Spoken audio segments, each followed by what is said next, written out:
Saya ada masa ketika Mahkamah Tinggi membuat keputusan tersebut, saya ada di Taiping, satu sekolah Cina lah dekat Aulong, saya ingat lagi. Saya exco pendidikan. Masa nak naik dalam atas stage tu, juru cakap MC tu sebut dipersilakan Yang Berhormat Encik Zahir, ahli exco pendidikan. Saya membuka tengah tu, lepas tu saya tengok semua orang kat bawah tu tengok phone. Tengok phone waktu tu. Maknanya ada berita masuk dan bisik-bisik kan. Bila nak turun tu dia sebut, saya ingat lagi dia kata, terima kasih Yang Berhormat Adun Kepunting.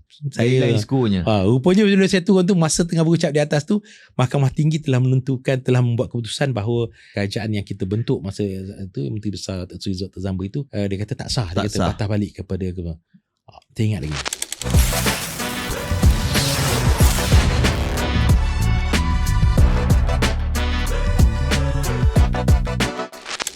Bismillahirrahmanirrahim. Assalamualaikum warahmatullahi wabarakatuh kepada semua pendengar. Kita masih lagi bersiaran di dalam podcast kita Gegar. Pada kali ini bersama-sama saya seorang tokoh besar negeri Perak. Mungkin dah ramai kenal dan kita bawakan hari ini untuk berkongsi-kongsi di antara pengalaman beliau, pencapaian dan juga mungkin sedikit sebanyak misi dan visi negeri Perak untuk kita kongsikan bersama-sama dengan pendengar-pendengar setia kita Gegar di luar sana. Kepada Yung Yup yang masih setia bersama dengan persiaran podcast ini, saya bagi pihak produksi mengucapkan ribuan terima kasih dan segala kerjasama, perhatian serta komen-komen tuan-tuan dan puan-puan sentiasa kami jadikan panduan untuk menambah baik siri ini dari masa ke semasa. Baiklah tuan-tuan dan puan-puan sekalian, semua Yung Yup dan di luar sana, bersama-sama kita hari ini adalah seorang tetamu yang memainkan peranan yang penting di dalam kerajaan negeri Perak. Saya bagi gambaran tajuk kita hari ini lebih kurang macam di sebalik tukul speaker, kuasa, disiplin dan demokrasi. Baiklah tuan-tuan dan puan-puan semua, bersama-sama saya Yang Berhormat Datuk Seri Muhammad Zahir bin Datuk Abdul Khalid, Speaker Dewan Undangan Negeri bagi negeri Perak. Selamat datang Datuk Seri. Terima kasih. Terima kasih. Okay Datuk Seri, sebelum kita nak pergi apa semua ni, kita nak sembang-sembang sikit. Kata orang tak kenal maka tak cinta. Mungkin dah ramai yang kenal kan. Kod Datuk Seri boleh kongsikan sedikit biodata Datuk Seri untuk semua pendengar-pendengar kita di luar sana. Saya asal orang Taiping, lahir di Taiping, datang daripada keluarga guru. Bapa saya, abah saya dan juga mak saya, arwah mak saya, dua-dua guru. Jadi dalam keluarga guru lah 6 adik-beradik. Datuk anak yang ke? Saya yang ketiga. Okay. Saya anak yang ketiga. Saya sekolah, saya dulu mak saya dengan bapa saya, dia mengajar di Batu Kurau. Okay. Dah masa tahun 60-an 70-an dulu. Jadi dia dalam mak saya ni, bila dia mengajar kelas darjah 1, selalunya saya umur muda lagi, dah umur, tak silap saya umur 4 tahun. Itu saya dah ikut dia kadang mengajar di sekolah. Dulu sekolah Sungai Akar, tapi sekarang dia panggil sekolah Tuh Sajak Batu Kurau. Jadi ikutlah pergi sekolah darjah 1, jadi belajar situ. Kemudian masuk tadika. Dulu tak ada tadika kemas, tadika anak usaha Nani kat Orang Pinang. Kemudian masuk tadika di sama tadika tau, tadika dekat St. Louis di Taiping. Sekolah rendah St. George. Kemudian sekolah St. George saya pergi Malay College. Lepas Malay College saya dapat beasiswa pergi ke England, buat A-levels di England, dekat Canterbury. Kemudian saya buat di Swansea, Wales, buat sejarah economics. Balik kerja sekejap, kemudian pergi balik ke England buat law dekat University of Leeds. Okay. Biasa macam itulah. Kerja, saya pernah kerja started my work sebagai pegawai PTD. Saya pegawai PTD dulu. Saya start dekat MITI. Okay. Masa tu Tan Sri Fidah menteri lah. Kemudian saya masuk MARA. Masa PTD berapa lama tu? Saya dalam 2 tahun. Okay. Dari PTD 2 tahun. Kemudian saya pergi MARA. Kemudian saya ke ada joint public listed company, dan selepas itu di Petronas, University Technology Petronas di di Toronto, duduk di Ipoh. Masa tu lah aktif sikit politik, berjinak-jinak dengan politik, dengan kerja belia masa muda lagi lah. Kemudian bertanding tahun 2008, jadi wakil rakyat 10 tahun, Ladun Kemunting, jadi exco 2 penggal juga. Pernah jadi exco pendidikan, pernah jadi exco investment. Kemudian kalah pilihan raya tahun 2018. Kemudian tahun 2020 12 Mei ni genap 6 tahun dilantik, dipilih jadi speaker Dewan Negeri. Sampai sekarang lah. Okey. Ini satu pemakluman yang saya sendiri baru tahu, yang Datuk pernah sebagai PTD. Kalau boleh kongsi sikit tu, sebab sebenarnya PTD adalah di antara jawatan ataupun position di dalam kerajaan yang semua orang idam-idamkan. Mengapa Datuk memilih untuk berhenti daripada jadi PTD kepada profession yang lain? Saya masa saya join PTD, waktu tu PTD Attachment Officer. Alright. Di tahun 1991 di MITI, selepas training di Intan. Saya ingat salah satu yang kenapa saya ni, kerana saya, salah satu sebab dia, saya memang minat dengan bidang politik. So sebab itu saya pindah ke Mara waktu tu, Mara Holdings waktu tu, dengan ini kerana ada minat, ada niat itu memang nak aktif dalam politik lah. Saya ingat Tan Sri Asmat waktu tu, Encik Asmat, dia datang ke bilik saya semasa saya di MITI. Dia tanya kenapa saya nak tinggalkan PTD servis. Betul. Saya kata, saya bagilah alasan macam-macam. Dia kata no lah, dia kata dia minta join Matfit, because Matfit masa tu saya baru tukar daripada Maxpo jadi Matfit. Ramai kawan saya join Matfit ataupun ke kementerian lain. Tapi akhirnya saya kata no, because I'm interested to go into politics later on. So saya nak masuk bidang politik. Tu dia kata okay, tak apa, dia kata. Itu saya ingat, itulah yang saya, kalau tanya, itulah dia punya jawapan dia lah. Yalah, sebab dulu kalau as a PTD officer ni nak aktif politik tak boleh lah. Ya. Okey Datuk, saya panggil Datuk je lah, pendek sikit walaupun Datuk sendiri. Okey Tok, dilahirkan di dalam keluarga guru, ayahnya guru, maknya guru. Saya yakin Datuk dibesarkan dalam suasana disiplin yang keras. Mungkin sebab yalah, kalau dah kedua-duanya cikgu, kita tahu cikgu memang terikat dengan disiplin. Everything semua akan pasal disiplin. Rambut kena pendek, tak boleh nak ikut kalau zaman-zaman tu mungkin zaman-zaman apa, Anaci ke, hippies kan, mungkin tak boleh.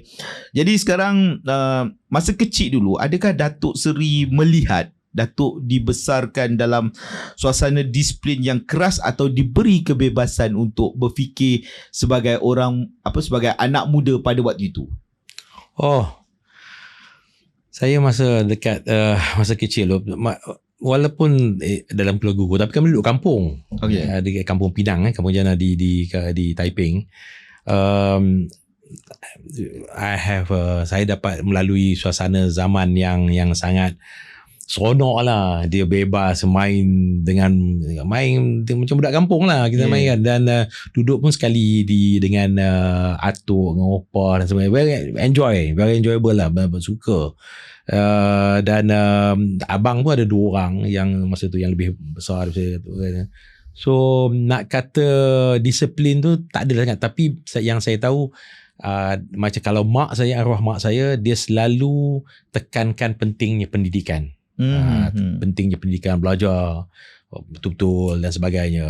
Bapa saya pun sama juga, cikgu kan, dan selalu tekankan bidang pendidikan. Yang saya ingat daripada dulu, masa abang saya masuk ke Malay College tahun 77,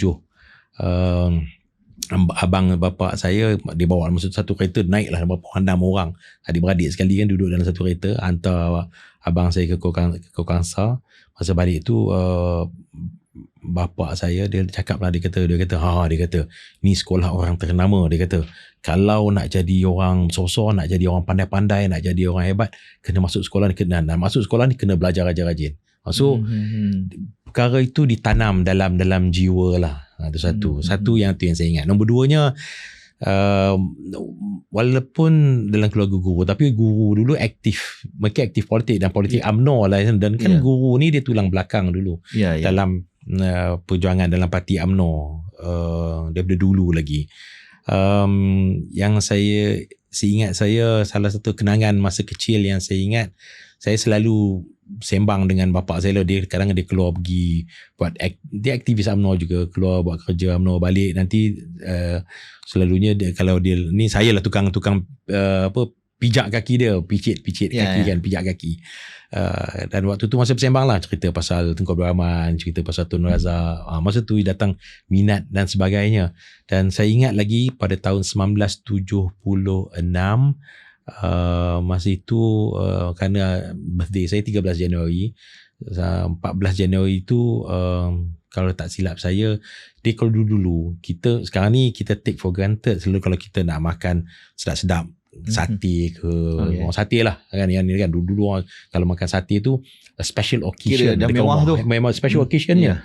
Dia kadang-kadang setahun sekali kata makan tu, kira time ni lah masa kita ada buat macam kita buat antara keluarga, buat macam birthday party sikit, tapi panggil kita yang antara kita je lah, adik-beradik apa semua kan. Saya ingat lagi malam tu, dan saya ingat malam itu kerana saya ingat pada tarikh itu tahun 76 itu ialah kerana pada malam itu ada pengumuman di televisyen oleh Allahyarham Tun Hussein On, berkata kembalinya ke rahmatullah Tuan Abdul Razak. So saya tak pernah tengok bapa saya menangis, tapi dan mak saya menangis. Saya tengok malam tu bapa saya menangis first time bila Tuan Razak pengumuman kata Tuan Razak meninggal. So meninggalkan kesan yang mendalam. Tapi saya ingat pada malam itu juga saya dapat satu hadiah, buku autograf. Dulu tak ada lah macam sekarang kan, dapat buku autograf hadiah daripada, dan bapa saya dia tulis dalam buku tu kata-kata dalam itu yang saya ingat sampai hari ini ialah, bila memandang ke langit jangan lupa bumi yang dipijak. Itu yang saya ingat lah daripada dulu sampai sekarang. So kalau nak kata disiplin dalam keluarga, itulah didikan dia, itu yang saya ingat. Tapi macam budak-budak kampung lain lah, macam budak-budak muda masa tu enjoy main kampung. Kalau zaman ada main perang tu, habis lah pokok jambu siapa hilang, semua habis lah tu. Habis lah kalau main rounders waktu tu, itulah dia. Kalau nak pergi mandi sungai dekat kampung Bukit Jana dekat ni, honok lah perginya. Kalau masa hoki tahun 70 apa, saya tak ingat, yang hoki Malaysia masuk semi-final, habis lah main hoki lah semua orang, satu kampungnya budak-budak jadi enjoy waktu tu. Dia dunia kanak-kanak tu ikut seperti kanak-kanak yang lain lah tu, tidak membezakan apa lah. Tapi penekanan kepada pendidikan tu ada dalam keluarga saya lah. Itulah, jadi bila dalam segmen yang sedikit ni kita nampak lah sebenarnya Datuk di Taiping dan kawasan persekitarannya bukan asing. Dengan ialah bila kedua ibu bapa tu juga guru di dalam zon atau kawasan yang tersebut. So rasanya ramailah kenalan apa semua kan. Oh, ini rupanya anak cikgu saya dulu kan. So dia dari segi jis politiknya, benda-benda macam tu sebenarnya ada ni lah. Okey tu, kalau daripada apa yang Datuk cakap tadi tu, maksudnya persekitaran pendidikan daripada ibu bapa tu, lepas tu dengan ayahnya tadi tu sampai menangis bila pemimpin pergi apa semua tu, sedikit sebanyak benda itu mempengaruhi Datuk dan memberi kesan atau minat untuk Datuk menceburi bidang politik mungkin.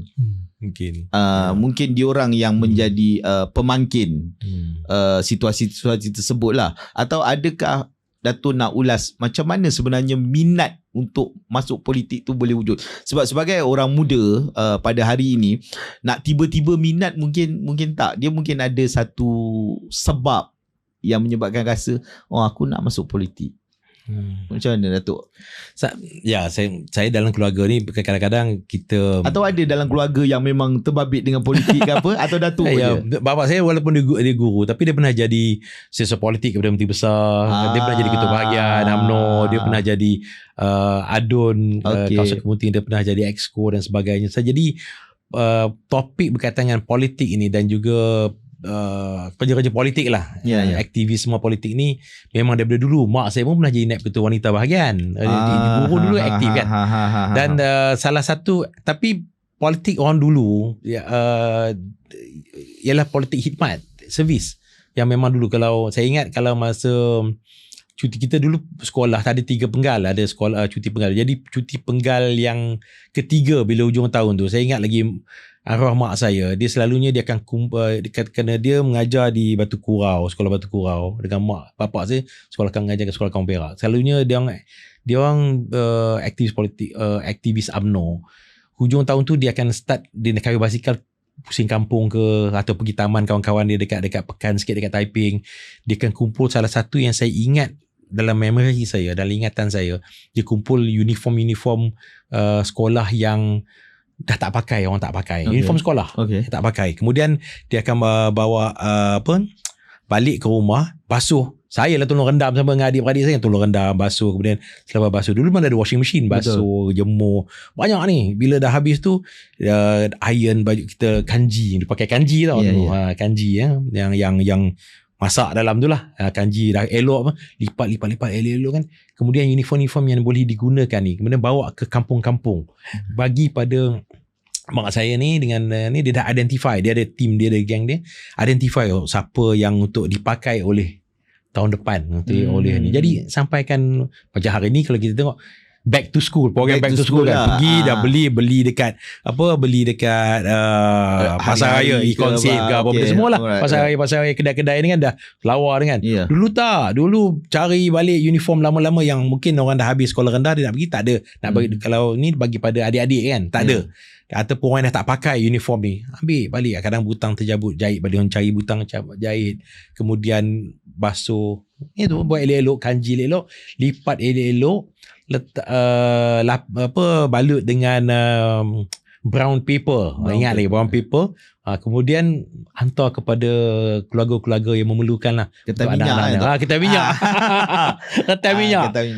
Jadi itu salah satu aktiviti yang buat.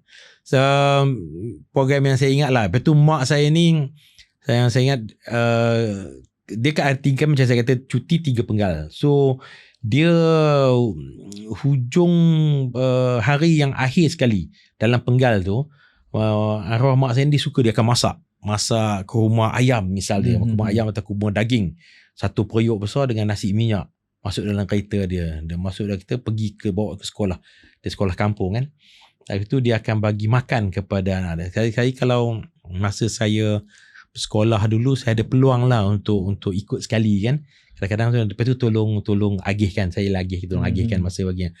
Saya tanya kenapa mak, kenapa bagi makan pada budak-budak ni makan. Dia kata penting, dia kata important. Pasalnya dia kata kalau kita tengok, kita kadang-kadang dalam 3-4 bulan ni, inilah peluang dia dapat makan ayam atau dah makan, kan kesusahan orang yang ada dari sekolah, budak-budak yang susah makan ayam atau makan daging untuk dia bagi protein untuk budak-budak ni. Pasal kalau orang dulu orang susah, dia makan ikan kan.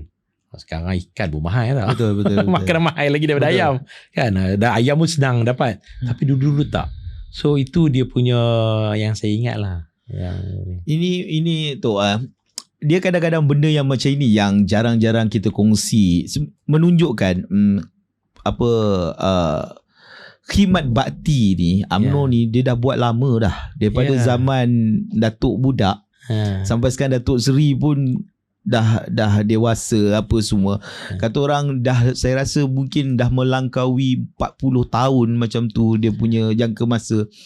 Cuma mekanisme mungkin berubah. Kalau dulu kita ambil pakaian yang dah pre-love ni, kita buat balik. Sekarang mungkin kita dah bawa shopping mall kan untuk beli. Tapi yang pentingnya ialah khidmat bakti tu masih dibuat. Betul. Dan yang dibuat tu adalah daripada parti yang Datuk dokongi lah, parti UMNO. Cuma sekarang orang dah tak pandang Datuk sebenarnya khidmat-khidmat bakti macam ni ke, atau macam mana Datuk rasa? Saya tak tahu, kadang-kadang pasal kadang orang kata politik ni game of perception, ini kita buat ini, tapi budi dah banyak berlaku ni. Tapi untuk saya dan yang bagi saya like-minded lah, yang datang daripada asal keluarga UMNO, asal lah yang dulu. Cawangan saya tubuh tahun 1956 tau. Cawangan Kampung Pinang. Salah satu cawangan yang pertama sekali tertubuh di Taiping. Nama dia Cawangan Kampung Pinang, Jalan Asal. Diresmikan pada tahun 1956 oleh almarhum Tunku Abdul Rahman. Gambar pun ada Tunku Abdul Rahman datang tahun 1956. Jadi we take pride lah in that. Dan bagi saya dan ramai ramai orang kampung UMNO ni, dia tak kira lah orang macam mana pun, tapi dia memang servis lah, khidmat lah kan. Kan bersatu, bersetia, berkhidmat. Kadang bersatu tu banyak orang nak bersatu lah, nak mesti kena setia lah. Tapi khidmat ni kadang-kadang banyak lah. Tapi service lah, khidmat. Dan dia bukan dulu dia punya khidmat ni, dia punya the sense of a service yang bagi ni, dia bukan kita put for show kan. Bukan put for show, bukan untuk tatapan umum, bukan untuk tunjuk-tunjuk, bukan untuk dapat undi kita. Betul. Untung ke tak untung, dapat undi kita dapat undi. Kadang sekarang dia orang kadang dia taking that kind of angle. Tak, dia kena genuine lah, dan orang tahu, dan kita pun dah kena suka buat lah. Kita we are doing it for kampung kita. Memang dia orang kawasan kita sendiri nak bagi khidmat tu. Tempat kita memang itulah. Dan kita lah bila pasal UMNO ni, mungkin parti yang merintah yang bagi Merdeka Negara, dan dulu parti yang memerintah. Jadi dan cara bagi servis tu, bila kita in power tu, kita tahu bila contoh ada budak nak masuk sekolah asrama atau nak masuk universiti, dia boleh nak masuk tapi tak ada peluang kan, tak ada bantuan untuk dia masuk. Kita gunakan kita punya kedudukan sebagai UMNO, parti UMNO, ahli UMNO, aktivis UMNO. Kita kenal lah yang duduk di dalam kerajaan, dalam sistem kerajaan, untuk dapatkan bantuan-bantuan yang perlu untuk kita bantu orang-orang yang patut dapat bantuan ni untuk masuk sambung belajar, contoh. Itu satu. Dan yang lain-lain samalah, bantuan untuk kebajikan dan sebagainya. Tapi servis lah. Bukan bila kita bagi servis tu kita jangan lupa nanti tak ada. Betul. Kita seronok itu je kan. Dan saya tanya bapa saya pun sama. Saya pun rasa yang sama. Dia punya keseronokan ni, bila kadang dia pernah jadi YB, dah pernah servis. Keseronokan ni bukannya ni, saya tak pernah beli loteri lah, tapi orang kata macam kena loteri ni, yang pun seronok dia bila after some years, lepas beberapa tahun, kadang-kadang yang seronok dia bila kita jumpa orang tu, kita tak ingat pun. Kan dia kata YB, YB ingat tak saya kan? Kita dah tak jadi YB dah pun, YB ingat tak saya. Bapa saya tanya dia, ingat tak saya? Kita pun ingat kita.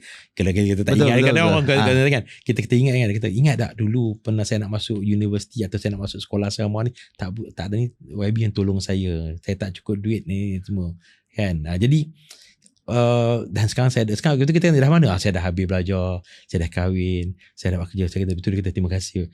Benda itu macam kena loteri. Walaupun kita tak pernah beli tu. Saya rasa lah macam kena, this is a like kepuasan tu tak boleh nak bayang kan. Dia punya seronok dia tu kan, dia punya seronok, dia punya I've done something good, you know kan. Dia punya perasaan itu yang itu seronok dia lah.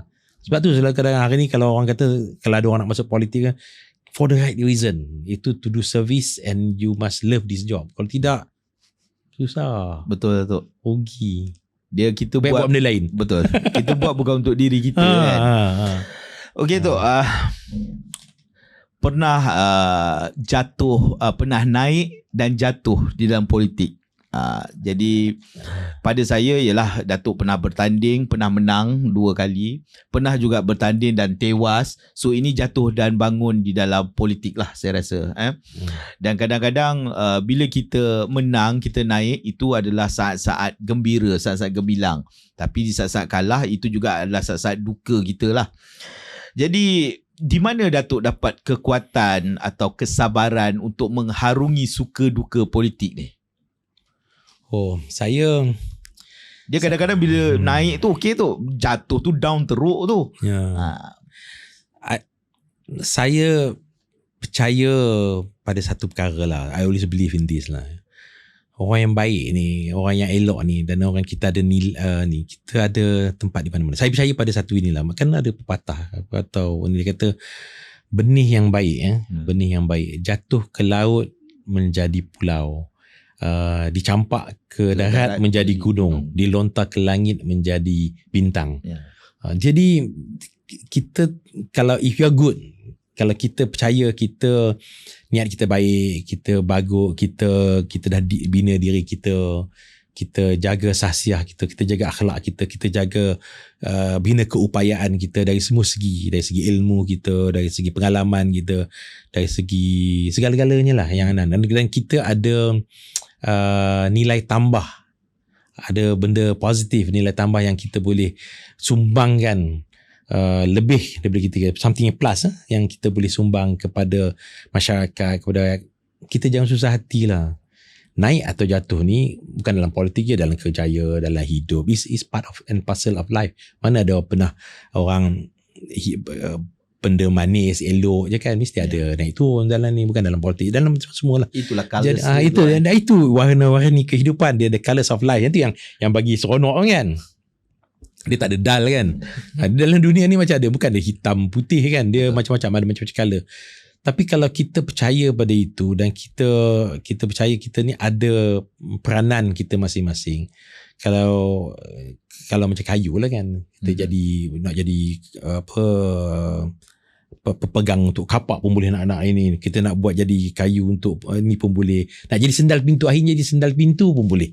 Kayu kan jadi serbih pintu, kayu jadi sendal pintu. Kita berguna, then we will always be useful, and always make yourself useful lah. Benda yang baik. Kalau kita ada perasaan macam itu, dan kita tahu kita boleh main peranan macam itu, insya-Allah lah, tak adanya naik turunnya. Mana pun boleh, kita boleh ni. Jangan tak usah hati.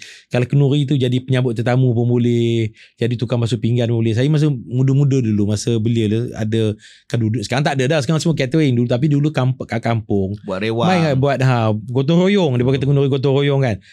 Tak ada kisah pun, walaupun kita belajar kat England, ke balik cuti, kita join kawan-kawan ni, tak ada kisah. Orang suruh cuci pinggan, kita pun duduk cuci pinggan. Suruh rebus telur kan, nak buat jadi telur-telur, nak buat kan dulu bunga telur pun kita buat juga, kita rebus kan. Tukang angkat bangku, susun meja kerusi, kita buat juga. Tak ada kisah pun, asalkan kita ni boleh main peranan kita dan jadi berguna kepada, okey, tak ada masalah. Kiranya Datuk ambil prinsip ni lah, pokok kelapa lah. Semua benda pun ada guna. Semua ada guna dia. Just make yourself useful kan. Tapi yang itu yang kadang-kadang tak ada pada ramai orang tu. Ada setengah orang tu bila dia jadi ulu kapak, dia tak sanggup nak jadi sendal pintu kan.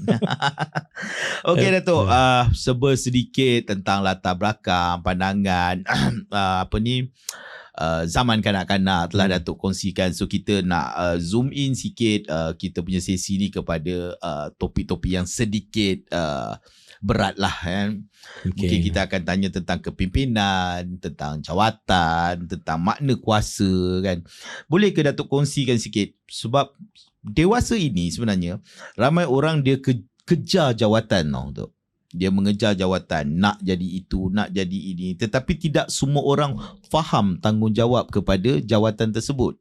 Jadi pada pandangan Datuk Seri lah sebenarnya, apa yang membezakan antara mengejar kuasa dan juga memegang amanah? Saya ingat sebab kuasa akan datang dengan amanah. Ya. Saya bila tanya tu, yang paling penting sekali ni dari kita ni, saya teringat ada seorang dulu, ada orang lama dia selalu cakap, dia katakan kadang dia kata ukur baju di badan sendiri sebagainya lah bila sebut tu. Tapi saya punya pandangan, try to do our job, kita punya kerja yang dibagi pada kita ni, beri pada kita ni sebaik yang mungkin. Itu yang saya punya pemikiran lah, yang saya punya pemikiran. Dan jangan fikir sangat pada jawatan.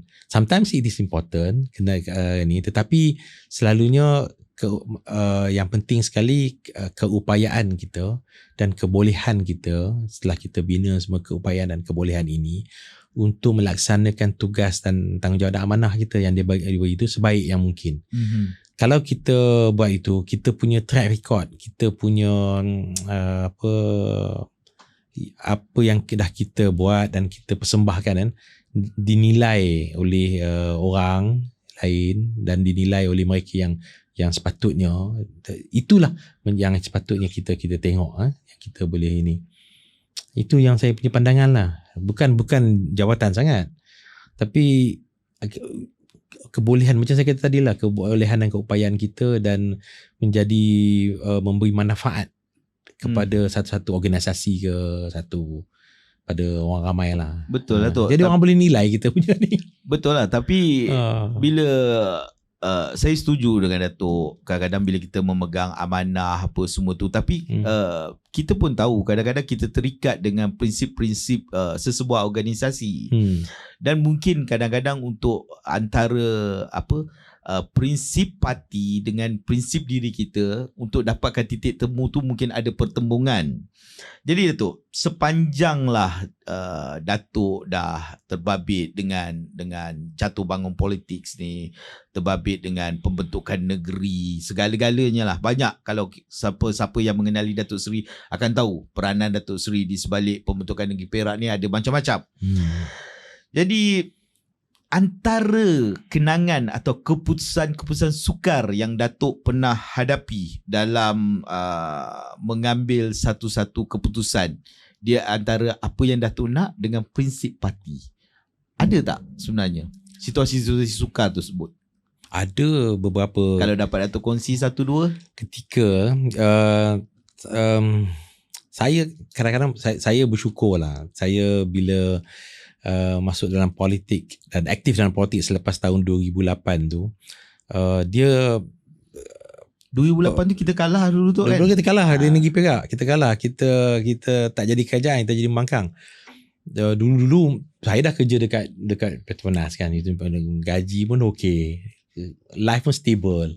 Kemudian terjun dalam politik. Waktu itu, sebelum itu kita ingat kalau masuk jadi calon adun ke ahli parlimen, wakil rakyat dalam Parti UMNO ni, dulu orang kata letak songkok pun boleh menang. Kemudian okey lah dia punya ni kan, dia perjalanan yang smooth je lah dalam karier politik. Tapi saya bersyukur kerana bila saya mula tahun 2008 tu, dalam start dia terus jadi adun pembangkang. Kan, saya tak jadi adun di pihak pembangkang dalam Dewan Negeri. Dan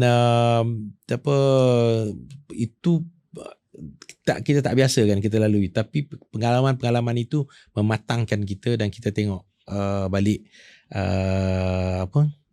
yang membolehkan kita untuk menjadi lebih baik lah.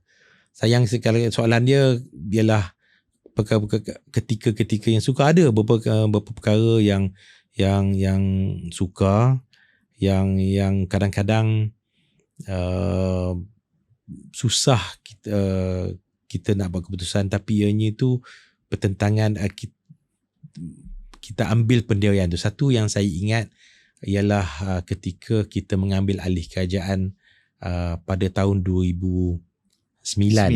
Setahun, tak sampai setahun, 11 bulan selepas kita merintah. Tapi selepas itu ada satu ketika yang mana kita dah tubuh kerajaan mengikut lunas undang-undang. Kemudian selepas beberapa minggu saja, kalau tak silap saya, Mahkamah Tinggi telah menetapkan, Mahkamah Tinggi ketika itu mengatakan bahawa Datuk Seri Nizar waktu tu yang sebelum tu jadi Menteri Besar masih kekal jadi. Saya waktu tu exco. Saya exco. Saya ada masa ketika Mahkamah Tinggi membuat keputusan tersebut, saya ada di Taiping, satu sekolah Cina lah dekat Aulong, saya ingat lagi. Saya exco pendidikan. Masa nak naik dalam atas stage tu, juru cakap MC waktu tu sebut dipersilakan Yang Berhormat Encik Zahir, ahli exco pendidikan.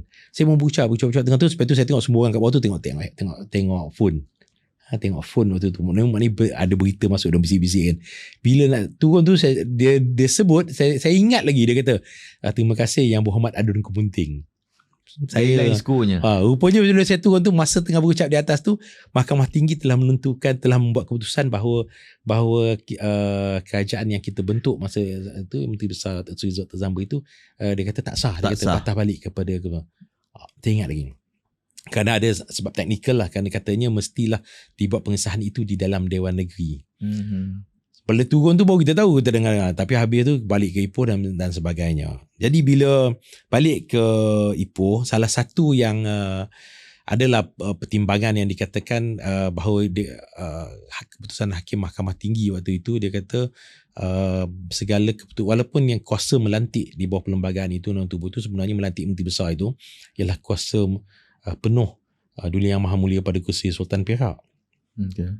Tapi dia kata keputusan itu dia tak absolute, kata Hakim Mahkamah. Dia mesti disahkan dalam Dewan, dizahirkan dalam Dewan. Jadi kalau kita pun mesyuaratlah balik, kerana dia kata boleh buat, tapi kena bawa balik ke Dewan lah. Kena dibuat panggil sidang khas, dan mana kena buat sidang dah. Saya ingat pada ketika itu lagi yang ada kuasa untuk panggil sidang ni speaker lah. Speaker. Tapi speaker dah tukar dah. Speaker dah tukar dah waktu tu. Kita dah tukar dah. Bukan speaker sidang Dewan ni boleh keluar proclamation dia oleh Tuanku Sultan. Boleh panggil. Jadi tapi kita nak minta, pasal nak minta supaya sidang Dewan khas diadakan. Tapi saya ingat lagi waktu tu dalam mesyuarat khas tu, ahli-ahli Dewan kita ada peguam dan sebagainya yang menasihatkan buat untuk dapat pengesahan. Tapi saya punya pandangan waktu itu, saya kata saya tak setuju dengan pandangan parti, kerana saya kata bahawa saya penuh yakin dan saya penuh percaya. Saya ada background undang-undang sikit, saya belajar undang-undang. Saya baca, saya kata memang kuasa melantik ini kuasa Tuanku Sultan, bukannya nak disahkan oleh Dewan. Kalau kita buat ini, saya kata, dan kita balik ke Dewan, walaupun kita dah ada majoriti waktu tu dalam Dewan Negeri untuk menentukan siapa dia yang dilantik menjadi Menteri Besar. Satu, saya kata ini bertentangan dengan Undang-Undang Tubuh, dan ini kita sebenarnya mengambil hak dan kuasa Sultan. Walaupun Mahkamah Tinggi dah Mahkamah keputusan. Dan saya kata, dan bagi saya Mahkamah Tinggi telah terkilaf dalam membuat keputusan. Jadi kita jangan tambah kilaf itu. Tambah kilaf itu. Kita kata kita buat rayuan di Mahkamah Rayuan dan kita challenge keputusan Hakim Mahkamah Tinggi ini. Tetapi jangan kita gelut lah, jangan gelojoh dan jangan gelut nak betul ikut cakap Mahkamah Tinggi, buat pula sidang Dewan khas, sahkan. Kerana kalau kita buat itu, maknanya kita seolah-olah mengambil kuasa Sultan untuk menentukan siapa je yang Menteri Besar. Sedangkan kuasa ini adalah kuasa mutlak Sultan. Dan saya kata saya orang Melayu. Saya jadi ahli Dewan Negeri ini mewakili Parti UMNO, Parti Orang Melayu, dan salah satu perjuangan orang Melayu ialah mempertahankan kedaulatan Raja-Raja Melayu dan institusi Raja Melayu. Saya ingat lagi ayat tu masa tu. Saya kata dan ini nama dia derhaka, dan pantang anak Melayu derhaka pada raja dia. Dan saya tak setuju. Saya kata kalau semua ahli Dewan UMNO ini setuju nak pergi ke Dewan untuk sahkan balik, membuat pengesahan kepada sebagai Menteri Besar ni, saya kena buat ini tanpa wakil dari Kemunting. Saya waktu tu adun Kemunting. Kerana saya tak setuju. Saya kata saya akan ambil sikap berkecuali, kerana bagi saya bukan hak kita untuk lantik Menteri Besar. Bukan hak lantik Menteri Besar ini ialah absolute dalam oleh Tuanku Sultan. Dan ada yang tanya dalam tu, saya kata walaupun kita hilang, saya kata bukan kata kita hilang kerajaan, walau tertangkup bumi dan langit ini, saya tetap tidak akan derhaka pada Sultan saya. Itu saya ingat keputusan. Kita budak muda, kita baru jadi baru setahun jadi adun. Tapi saya ingat lagi saya cakap macam tu. Datuk masih junior, baru tahun yang pertama jadi adun kan, masih orang kata kalau dalam politik budak lagi lah. Tapi saya cakap waktu tu. Itu saya rasa, dan selepas saya cakap itu ada dua adun lain yang salah seorangnya ada Adun Candan, Allah yarham, Datuk Wan Khairil. Dia cakap saya sokong. apa yang Datuk saya ingat lagi.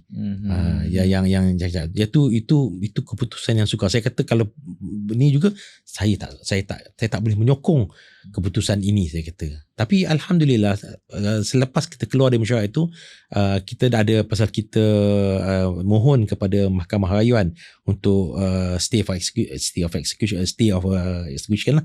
Keputusan mahkamah ni dia stay kan, kita tu maknanya kekal balik kerajaan kita yang kita Dr. Zambri itu sebagai Menteri Besar, dan benarkan kita merayu ke Mahkamah Raya. Dan kemudian Mahkamah Raya mengesahkan kita sebagai kerajaan bahawa keputusannya memang kuasa melantik Menteri Besar itu betul oleh Tuanku Sultan, bawa ke Mahkamah Persekutuan. Mahkamah Raya tak buat. Mahkamah Raya kata benarkan terus ke Mahkamah Persekutuan kerana keputusan kerana isunya ialah isu perlembagaan. Dan isu perlembagaan ni boleh terus dirujuk ke Mahkamah Persekutuan, dan Mahkamah Persekutuan juga disebut sebagai Constitutional Court, sebagai ialah mahkamah perlembagaan. Jadi bila bawa ke Mahkamah Persekutuan, memang sebulat suara hakim-hakim di Mahkamah Persekutuan mengesahkan bahawa kita memang kerajaan yang sah, yang dilantik, dan Menteri Besar yang sah dilantik, dan memang kuasa penuh oleh Tuanku Sultan oleh almarhum Duli Yang Maha Mulia Paduka Seri Sultan pihak ketika itu. Dan waktu itu banyak, kalau kita baca hari ni pun kita boleh buka Federal Court Nizar versus Zambri and others. Others tu kalau tekan others tu salah seorang nama ex-Korea, nama saya pun adalah. Jadi banyak keputusan-keputusan waktu itu oleh Mahkamah Persekutuan yang menafsirkan perlembagaan, tafsirkan macam mana peraturan Dewan. Contoh salah satu peraturan Dewan ialah bila sidang Dewan itu dikira sah berjalan.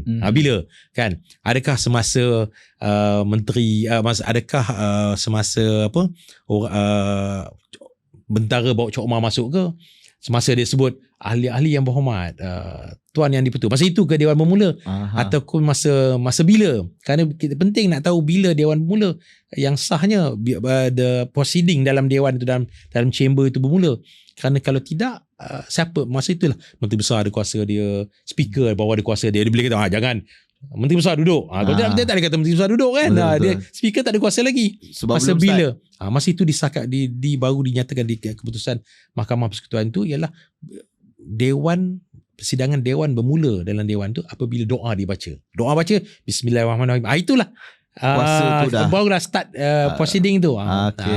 Baru orang boleh bawa, kalau nak bawa usul, kalau nak dan sebagainya, speaker tu ada kuasa dalam masa proceeding contoh. Dan waktu itu kita dah keputusan Mahkamah Persekutuan tu juga ceritakan kan ada persidangan bawah pokok sebelum betul. Sama ada sah atau tidak. Ada baru ditafsirkan apakah yang mengesahkan satu persidangan itu yang dianggap sebagai sah. Dia sah tempat dan juga masa. Persidangan Dewan itu mestilah ada watikah, digazetkan watikah daripada Duli Yang Maha Mulia Paduka Seri Sultan, baru sah. Kalau tak ada watikah itu, Dewan tak boleh bersidang. Dia maksudnya bukanlah, so banyak perkara kan, bukanlah boleh suka-suka watikah boleh suka-suka tu keluar, tak. Kita nak buat bawah pokok apa semua tak boleh.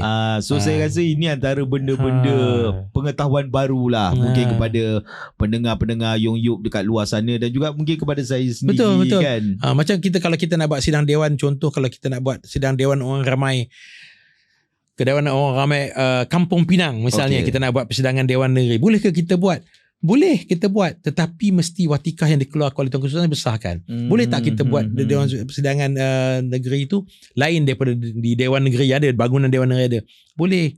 Contoh kalau di Selangor dulu pernah Dewan Negerinya under renovation, Sultan Selangor disahkan, dikeluarkan, buat di Dewan di Istana di Kelang. Jalan, sah. Jadi boleh, tapi mesti dengan yang penting tempat dan masa itu mendapat perkenan. Watikah tu dikeluarkan oleh Duli Yang Maha Mulia Paduka Seri Sultan lah. Dalam bahasa mudahnya pewartaan itu. Pewartaan tu lah kan. Dalam Tuanku Sultan. Untuk orang luar sana kira macam notis persidangan cawangan lah. Betul. Kalau dia kata buat dekat Dewan A lah kan. Tapi mesti yang keluar tu Tuanku Sultan punya. Inilah pewartaan tu mesti ada Tuanku Sultan punya. Itu baru sah. Kalau tidak tak boleh lah. Tapi itulah itu menunjukkan bahawa usia bukan menentukan kita ni pak turut ataupun tidak lah tu. Sebab ialah selaku antara adun yang masih junior Datuk berani untuk menyanggah keputusan pada waktu. Jadi Tok, katakanlah pada waktu itu kalau Datuk macam tak suarakan benda tu, kita ikut macam tak refund Mahkamah Tinggi, kita declare balik ke dalam, kita zahirkan balik ke dalam Dewan, apa implikasi dia selepas itu Tok? Saya rasa salah satu implikasi dia, kita memberi message kepada satunya it sets a precedent. Pasal dalam undang-undang ni dia ada undang yang bertulis, ada yang jadi convention, dia sets a precedent, dan itu satu yang bahaya kan. Dan bagi saya dia jadi rujukan bahawa adakah ianya dibenarkan, macam amalan mendapat persetujuan ahli-ahli dewan menyokong penubuhan kerajaan dan sebagainya kan, buat SD. Statutory Declaration, itu akuan bersumpah.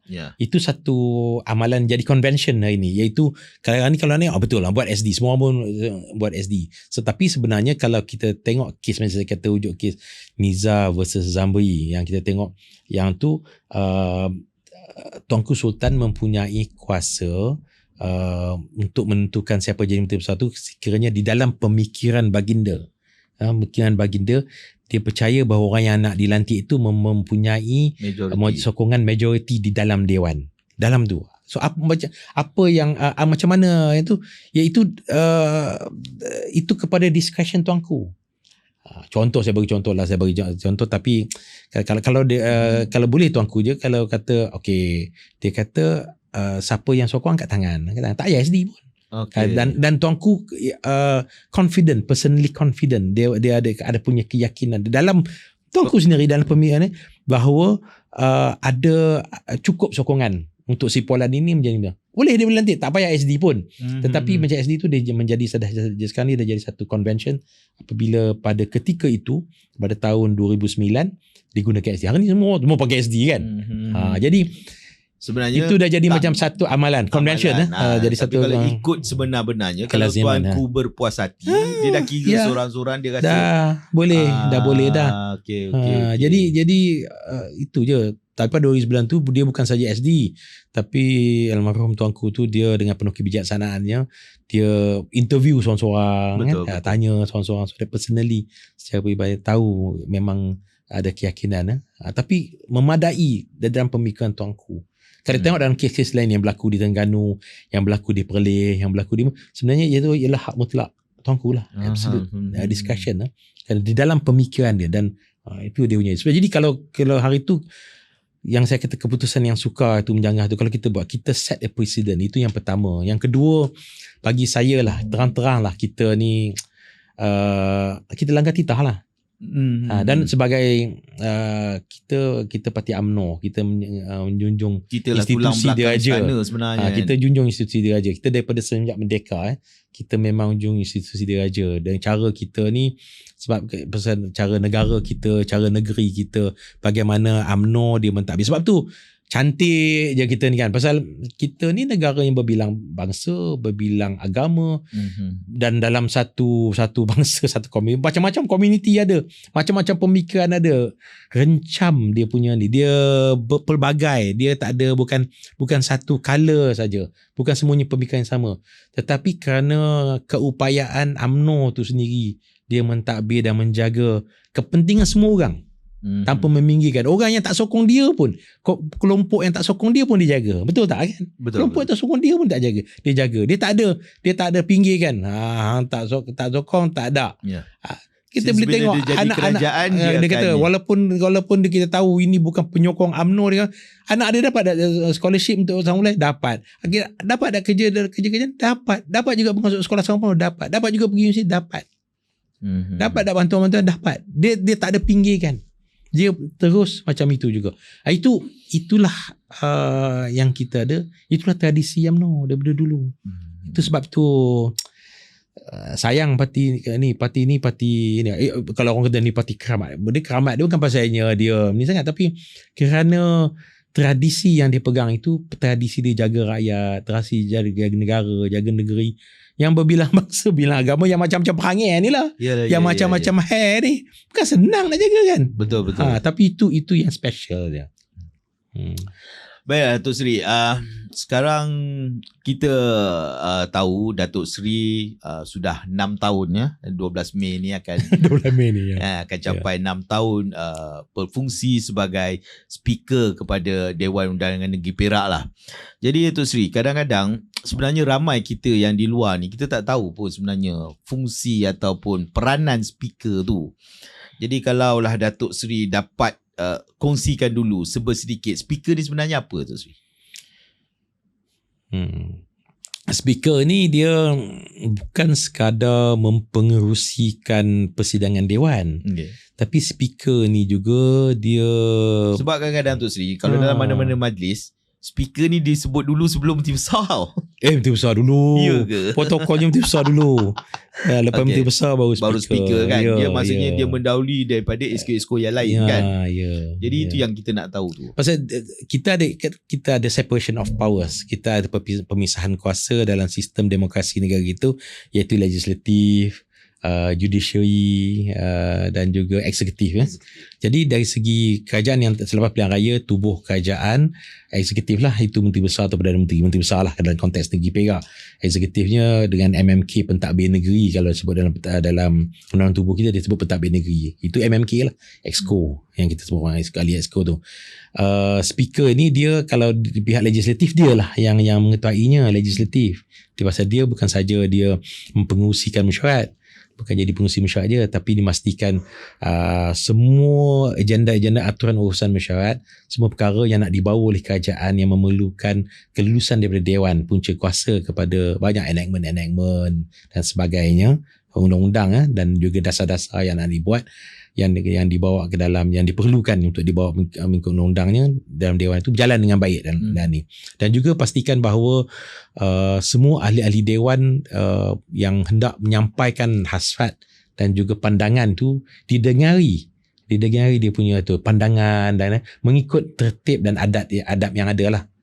Mengikut undang-undang tubuh dan juga perintah-perintah tetap yang ada, supaya semua orang boleh pasal semua ada hak. Maka dalam sistem kita dia dilantik oleh rakyat dalam sistem, dan menang secara sah dan sebagainya.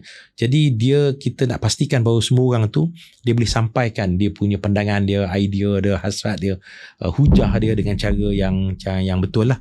So itu dia punya, itu kita punya tanggungjawab lah kan, dan pastikan bahawa kita boleh bantu negeri untuk lebih maju. Kita boleh bantu. Dia bukan nak berlawan dengan kerajaan, tapi untuk bantu supaya negeri kita maju. Sebab tu kadang-kadang orang kata Dewan is the check and balance, iaitu kuasa semak dan imbang kepada kerajaan. Dia semak dan imbang ni bukan untuk pangkah ke lawan ke dan sebagainya, tetapi untuk supaya benda perkara jadi lebih baik. Dan kita speaker pastikan peranan-peranan ini supaya objektif ini dapat dilaksanakan, dapat disempurnakan dengan baik. Tapi itu Sri, itu yang kadang-kadang public di luar sana menganggap speaker atau dewan ni sebagai simbolik aja sebenarnya. Sebab bila usul tu dibawa oleh kerajaan lah contohnya, bilangan kerajaan sudah semestinya akan melebihi daripada pembangkang. So bila kau berbahas atau berbincang bagai nak era pun, in the end result dia kita dah tahu dah, usul yang dibawa oleh kerajaan akan menang dan akan dilaksanakan. So perbincangan tadi tu, walaupun kadang-kadang ada yang kita tengok poin-poin yang dibawa oleh pihak yang sebelah sana tu yang logik, adakah benda tu akan diubah suai ke atau macam mana ke? Sebab akhirnya usul yang dibawa tu, kalau kerajaan yang buat, dia akan menang. Okay.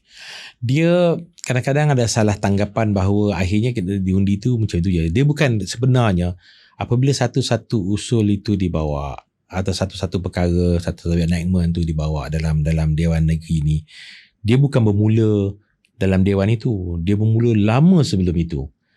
Selalunya menjadi amalan kita dalam sistem kita ini, kita ada engagement session, kita ada sesi libat urus. Sebelum bawa tu dia ada kadang ada perkara yang berat sampai 2-3 kali libat urus yang dibuat dengan ahli-ahli dewan dah. Di luar daripada itu, yang mana pihak yang nak bawa tu terutamanya jabatan-jabatan kerajaan yang berkenaan, dia akan bentangkan, dia akan explain dan sebagainya. Pada ketika itu ahli-ahli dewan dah bawa dah. Dia ada interest group dia yang dia rujuk kepada NGO kepada orang yang berkepentingan di luar, stakeholders lah. Hari ni orang panggil stakeholders lah, yang berkepentingan untuk dia tanya apa nak buat undang-undang ni untuk apa, macam mana, apa kepentingan dia, apa yang baik dia, adakah baik untuk dia, apa kesan kos kepada negeri, apa kesan ekonomi kepada negeri, apa kesan sosial kepada negeri. Banyak untuk sudut. Dan kadang-kadang semasa engagement session itu pun, setelah kita ni dia ada tukar. Dia usul tu dia berbetulkan. Kalau dari segi enactment, dia nak bawa enactment sama ada enactment yang dipanggil baru ataupun pindaan enactment. Dia dah ada perubahan-perubahan dah waktu tu. So engagement session tu berjalan. Dia tak kira lah sama ada adun kerajaan atau semua kita panggil. Dan semuanya bagi pandangan-pandangan yang sama.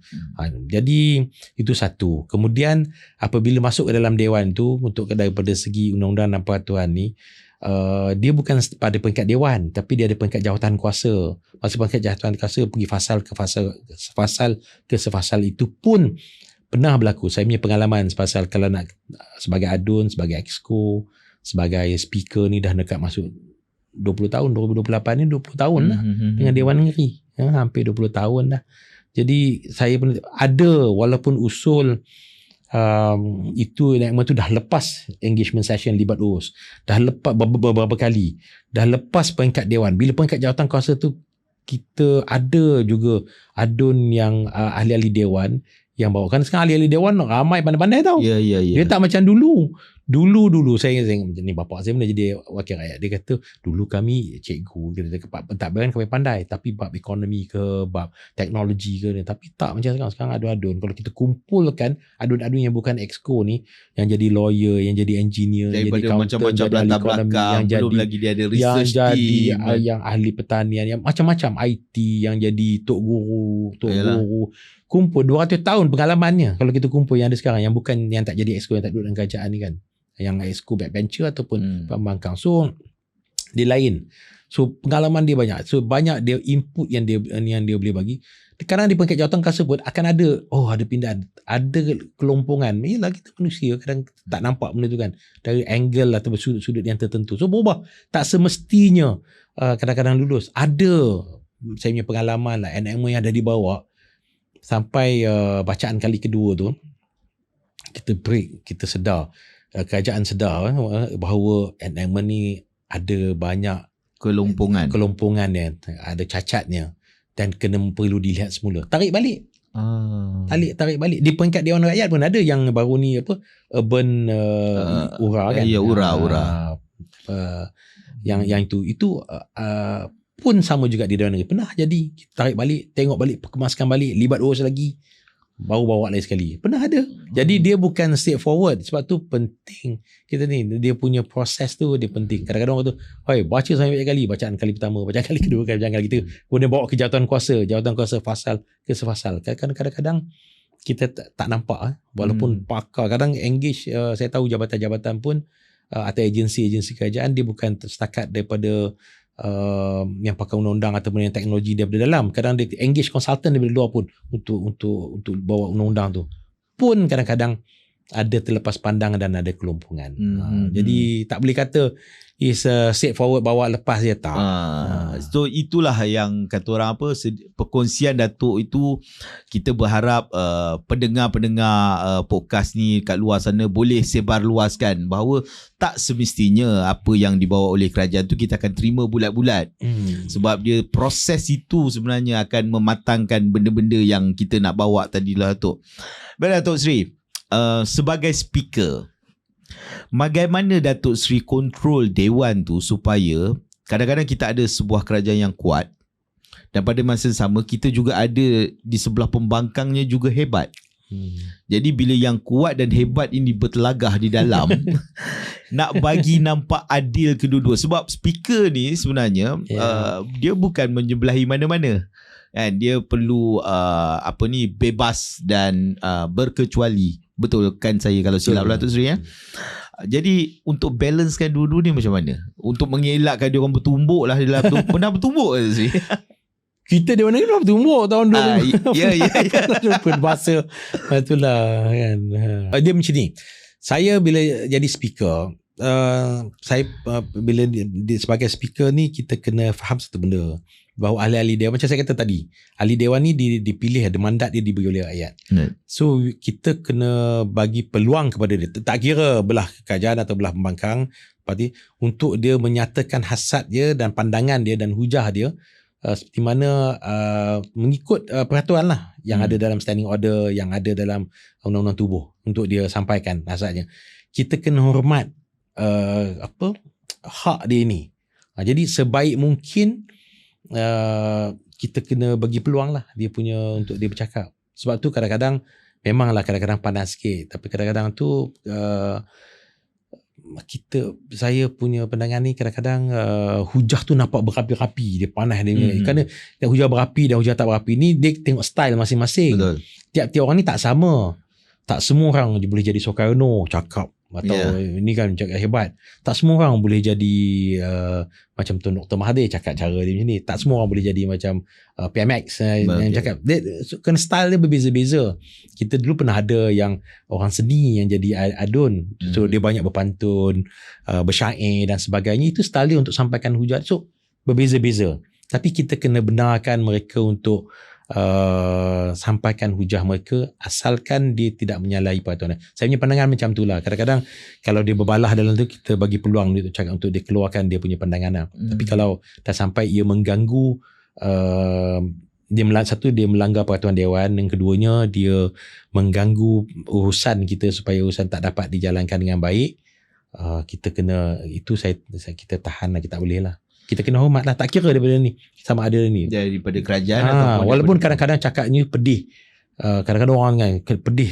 Saya pernah jadi adum ni di Exco kan. Kadang kita dengar geram dia juga, kita kena, tapi kita kena tahan lah, sabarlah juga, pasal body. Kadang-kadang orang tu cakap ada betulnya, cuma cara dia cakap tu menghiris hati kita, kan, menghiris perasaan. Tapi that's part and parcel of politics lah.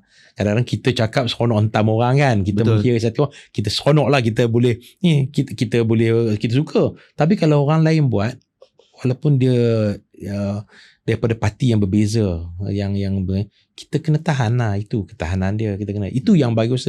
Tapi apabila saya tengok lah, bila satu usul atau satu perkara itu dicanai dengan sedemikian rupa, dia jadi, kemudian dia akan keluar, kalau niatnya baik, caranya betul, dia akan keluar baik, elok. Macam kita nak buat besi, nak buat pisau, nak buat ini, dia kena canai kan, dia kena ketuk, dia kena ni, dia jadi nampak, dia jadi cantik dia punya akhirnya. Tapi itulah dia punya hujah dia. Cuma hujah ni ada yang cara lunak, ada yang cara keras, ada yang berapi-rapi, ada yang very inspiring, ada yang kadang-kadang dia cakap biasa je, dia baca je 1, 2, 3. Tapi yang 1, 2, 3, 4 tu tak semestinya hujah dia tak betul. Kan? Tak semesti yang cakap kuat pang tu hebat dia punya hujah. Kadang retorik lebih kan, retorik je lah. Jadi kita kena, tapi masih lagi hak dia untuk bercakap kalau floor dia. Itulah, sebelum saya nak tanya yang apa, kes selalu terpekik dalam dewan ni. Tapi sebelum itulah, saya ingin pencerahan sedikit daripada Datuk Seri Speaker kepada pendengar kita kat luar. Seringkali apabila ada sidang dewan, sama ada Dewan DUN ke atau Dewan Rakyat ke, kita kerap dengar perkataan ni. Satu, immunity dewan, ya. Kedua, handset. Dan yang ketiga, perintah tetap. So kalau Datuk dapat kongsi sedikit kepada pendengar, mungkin ramai yang tak tahu sebenarnya istilah-istilah ini apa benda sebenarnya tu. Yang pertama ialah immunity dewan. Okey. Kita ni sistem Westminster, tapi mana-mana sama. Masuk parlimen, Dewan Rakyat ke, Dewan Negara ke, ataupun Dewan Negeri. Salah satu yang menjadi keistimewaan kepada ahli dewan, iaitu dia punya immunity. Dia pakai baju kebal lah, maksud dalam chamber, dalam dia punya, dalam tempat persidangan dewan itu, dan dia jadi ahli dewan, ialah apabila dia tujuannya supaya bila dia menyatakan satu perkara tu, dia tidak ada rasa takut-takut atau gusar, without fear or favor. Dia tak takut untuk menyatakan satu perkara itu tanpa ada kekangan, tanpa ada untuk diambil tindakan undang-undang misalnya, kan. Jadi sebab itu dia ada immunity yang ada di dalam dewan itu diberikan kepada ahli-ahli dewan, ahli-ahli yang berhormat. Dia boleh cakap. Maknanya dia tak boleh ambil libel action lah, tak boleh ambil sebab tu kalau kita tengok dalam dewan, kadang orang kata, kalau berani cakap di luar. Masa bila dia cakap di luar dewan, boleh dia tak saman. ada immunity, boleh saman kan. Tapi kalau cakap dalam dewan, dia tak boleh saman. Tetapi itu tidaklah bermaksud kalau ahli dewan tu boleh kelentong, temberang, boleh tuduh orang semacam itu saja. Kerana dia aja daripada dalam segi standing order atau perintah-perintah tetap, seorang itu mestilah bertanggungjawab pada kenyataan yang sama. Jadi kalau dia cakap perkara yang sangat tidak masuk akal, sangat membohong ataupun yang tidak berasaskan pada fakta, tapi boleh menimbulkan perkara-perkara yang lain, ahli dewan itu ikut standing order, ikut perintah tetap, boleh dirujuk kepada Jawatankuasa Hak dan Kebasan.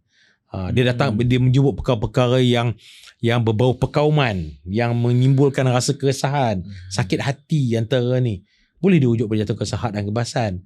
Bila rujuk pada Jawatankuasa, kita pernah dalam ni kita gantung Jawatankuasa Hak Kebasan duduk yang mana ahlinya daripada kedua-dua belah pihak, dan kita semua setuju bahawa kesalahan telah dilakukan, dan kita boleh gantung 6 bulan dan ataupun kita bagikan hukuman bahawa supaya kita minta dia tarik balik dan minta maaf kepada dewan, kalau tidak kita gantung dia. Kan? Semua ada yang itu dari segi immunity lah. Yang keduanya ialah berkaitan dengan handset. Handset ini ialah apa yang diucapkan di dalam dewan, itu dimasukkan sebagai record dalam dewan. Kita ingat handset ini, record ini kadang kekal sampai bila-bila. Penting handset ini dijadikan rujukan. Kerana apa? Kerana dia bukan untuk kita tengok hang cakap apa, aku cakap apa sangat. Tapi kadang-kadang yang saya selalu saya nasihatkan kepada ni, walaupun contoh kita bawa satu-satu enactment, satu-satu undang-undang yang nak kita kanunkan di dalam dewan.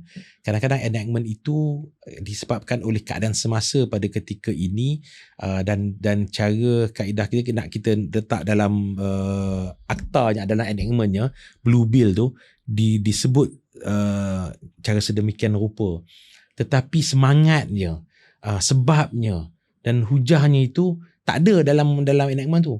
Kalau 10 tahun 20 tahun lagi, ahli dewan dah berubah, orang dah berubah kan. Jadi bila bawa ke mahkamah, bila mungkin ada pertikaian nanti di mahkamah, contoh orang tak tahu, dia tengok pada akta yang telah jadi akta adalah ayat-ayat tu macam ini.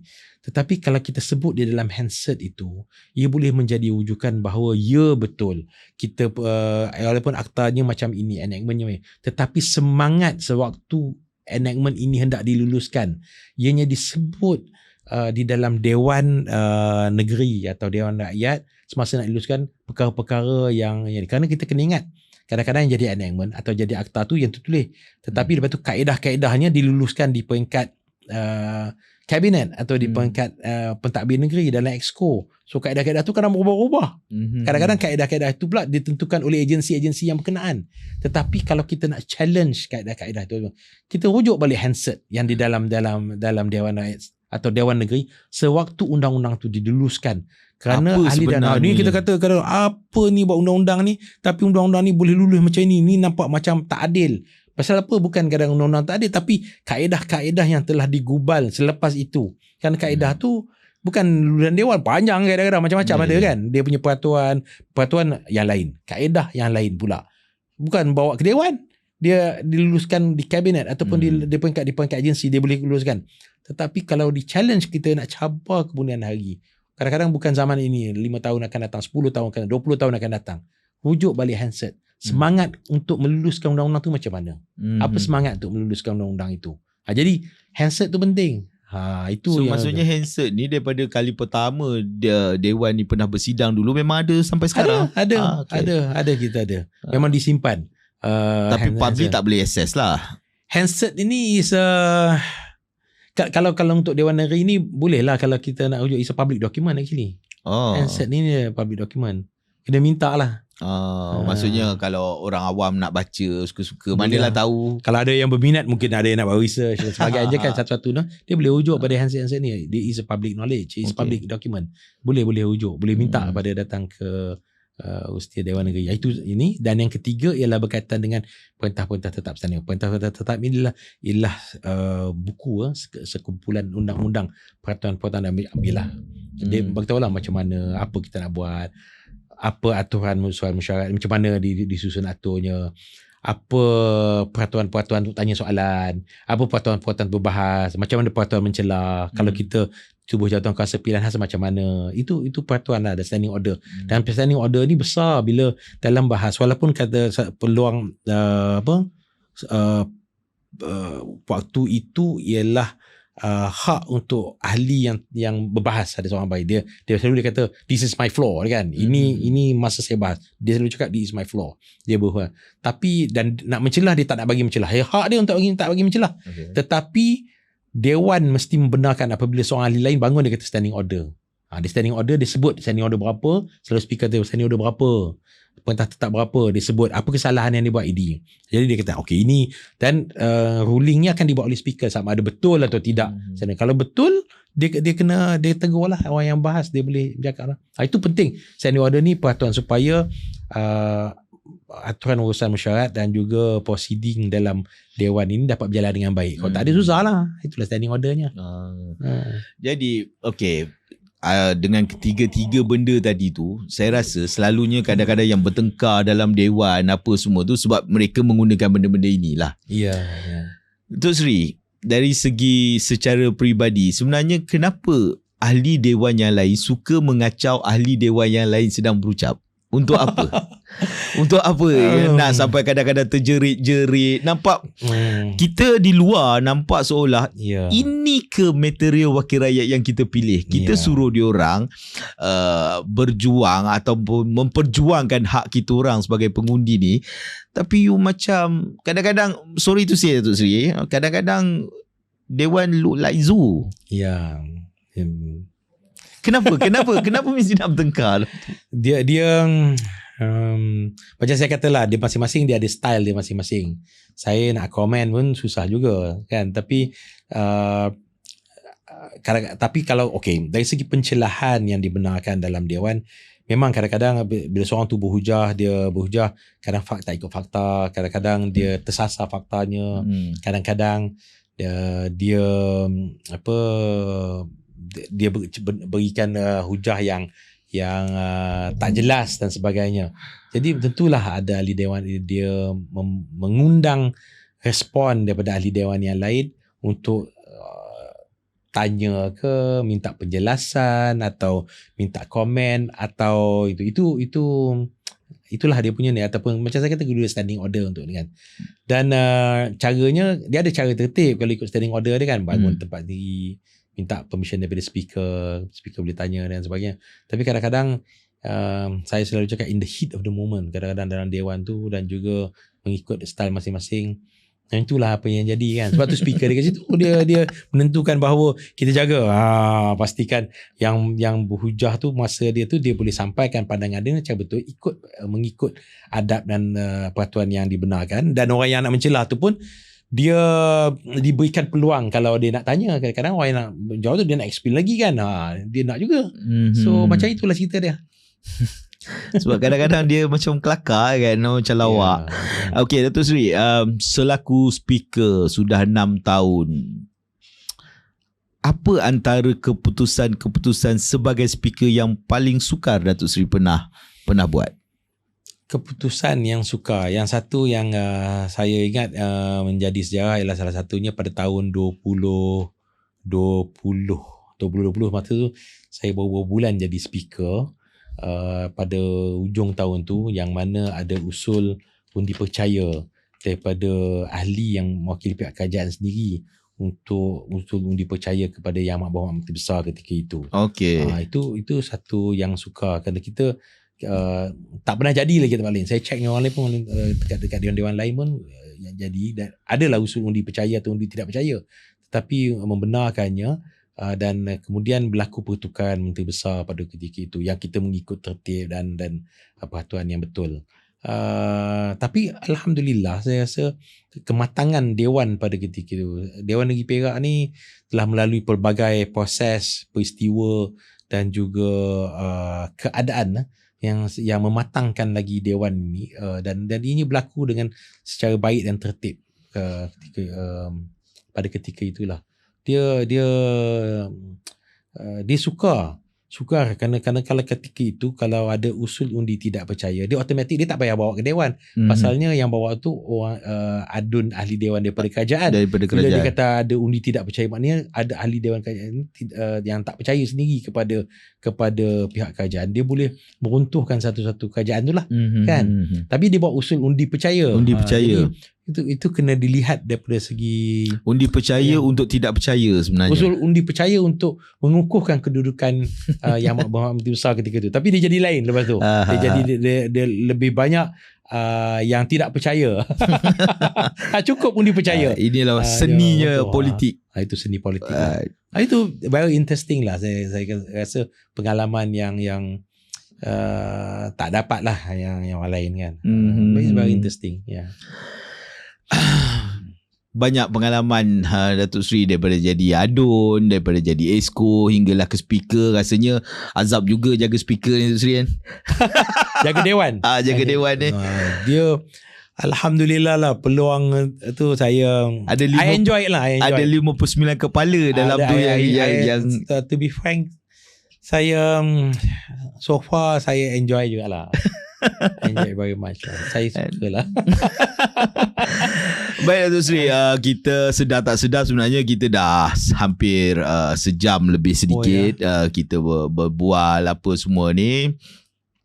Jadi kita nak tanya sikit-sikit lah sebagai orang yang berpengalaman, orang lama dalam politik, terutama di negeri Perak ni, tentang masa depan demokrasi di Perak contohnya kan. Baik Datuk Seri, hari ni kan ramai rakyat lihat politik ni sebagai drama. Kejap kau sebelah sini, kejap sebelah sana. Ini saya tanya pandangan peribadi sajalah. Bukanlah bukan sebagai speaker lah. Bukan. Ya. Ini kita berkongsi-kongsi kata orang.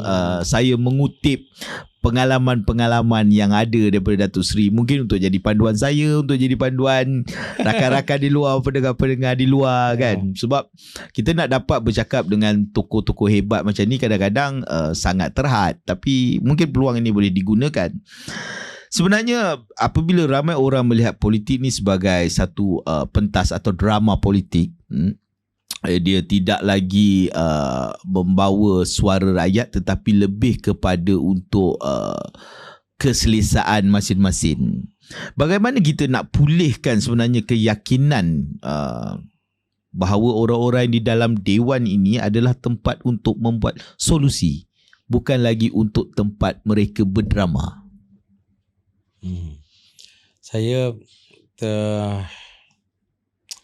kalau saya boleh kongsi lah pengalaman saya kan saya datang daripada keluarga guru dan keluarga politik jugalah yang lama tu. Dan bila saya habis belajar undang-undang, selepas saya ada ijazah ekonomi, saya pergi belajar undang-undang lah di UK. Saya balik, saya punya pemikiran pada ketika itu ialah I want to join the corporate sector. Memang saya masuk lepas tu, saya join public listed company dan sebagainya. Kemudian dan I'm no more politics. Saya tak ada pursue saya punya passion atau interest dalam bidang politik. Saya cakap dengan, saya ingat lagi saya bagi tahu pada bapa saya kata, I want to concentrate in to go to the corporate sector and make tons of money, untuk buat duit banyak-banyak. Tak dia. Saya ingat lagi bapa saya, dia pesan, dia cakap ke saya, dia kata, ya betul, dia kata kalau orang-orang yang ada ilmu, ada pengalaman, ada kemahuan ni, tapi nak go into the corporate world, boleh lah. Tapi kalau tak ada yang nak masuk politik, orang yang ada ilmu, pengalaman dan orang yang ada niat yang untuk khidmat daripada ni, tak ada yang masuk. Dia kata jangan heran atau jangan kesal, dia kata. Jangan kesal, satu hari nanti dalam yang duduk dalam politik ini, yang duduk dalam kerajaan ni adalah orang-orang yang kurang ikhlasnya, kurang ilmunya, kurang pengalamannya, kurang pengetahuannya, dan negara ini hancur, dia kata. Kerana orang politik dan yang masuk dalam bidang politik ini penting. Yang jadi adunnya penting, jadi exconya penting, jadi ahli parlimennya penting, jadi menterinya penting. Kerana mereka ini membuat undang-undang, membuat dasar yang menentukan hala tuju negara, yang menentukan masa depan rakyat. Itu dia kata, kalau kita tak ada orang yang ni, jangan kesal. Sebab tu saya salah seorang yang berpegang kepada idea bahawa kita mesti galakkan kalau ada budak-budak muda yang ada niat yang baik, yang ada minat, dan yang minat jangan tak ada minat. Kalau tak minat tak boleh juga. Baik. Kadang minat komen je, tapi Betul. tak minat nak turun nak bawah, mencuburi tu nak dia singsing lengan, turun ke lapangan, buat kerja, tengok masyarakat macam mana, understand, faham, dan boleh bagi pandangan dan sanggup bergelumang, terima kritikan, terima komen, tahan telinga sikit, jaga hati. tahan apa orang kata, kena kritik betul-betul, kena macam-macam lah seliri. Betul. Kan kena itu ni, kita bagus untuk ini kerana kita perlu. Tapi yalah, perubahan-perubahan yang ada dalam negara. Dan kalau kita tengok sistem politik dan juga keadaan politik siasah dalam negara kita pun berubah, dia makin berubah kan.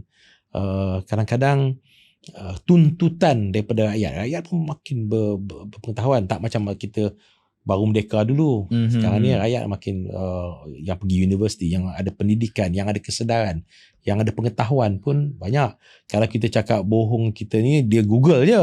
Betul. Kan dia boleh tahu keputusan dia boleh tahu backgroundnya betul tak betul ni kan. Jadi kita kena faham juga macam mana dia punya keadaan dia kan. So bagi saya memanglah nampak ada teater, bukan dalam bidang politik je, tempat lain, yang lain-lain pun sama juga. Kalau you kerja jadi civil servant pun sama, dalam corporate world pun sama juga. Di mana-mana ada banyak dramanya.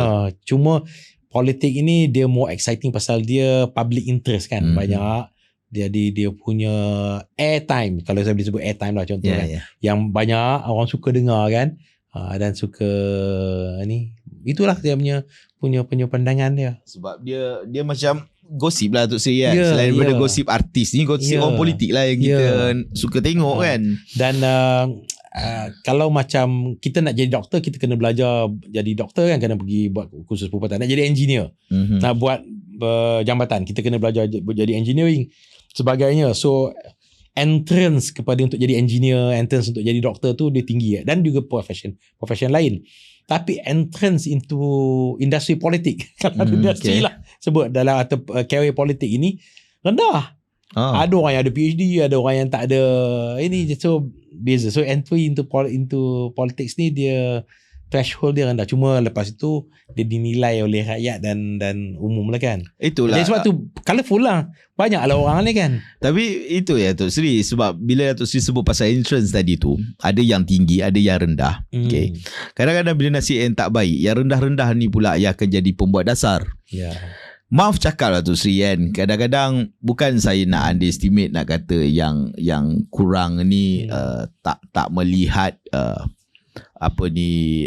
kebajikan ataupun masa depan rakyat. Tapi kadang-kadang bila kelayakan itu rendah, cara mereka melihat keseluruhan secara holistik itu pun mungkin terbatas. Itu akan menyebabkan beberapa dasar yang dibuat tidak capai matlamat dia. Jadi kalau Datuk Sri sendiri berpandangan, adakah perlu diletakkan KPI, syarat-syarat untuk jadi wakil rakyat? Adakah syarat kita jadi wakil rakyat ni kalau rakyat undi dia lah. Itu dia syarat dia. Betul lah, rakyat undi dia. Tapi kita menentukan sebenarnya orang yang macam mana atau kelayakan yang macam mana yang kau boleh undi. Takkanlah kata orang calon tu kalau setakat darjah 6 pun kita masih lagi nak beri peluang ke apa. Ini contoh lah. Contoh. Tapi saya faham. Sebab tu kata kadang-kadang tuntutan masyarakat atau pengundi tu dia dah berubah sekarang. Tapi saya punya pandangan lah, kadang tak semestinya orang yang tak ada qualification tertiary, dia kata tertiary qualification atau kelulusan pendidikan tinggi tu, dia tak pandai. Betul. Dia tak peka. Dia tak bagus daripada segi untuk menjadi ahli politik. Betul. Kerana dia berbeza. Terutama kalau kawasan yang berbeza, lagi berbeza. Dan juga kita pun ada bukan dalam negeri atau negara kita. Saya tengok kawasan tempat demokrasi, negara-negara demokrasi yang sudah matang, kadang-kadang pengalaman kerja dia.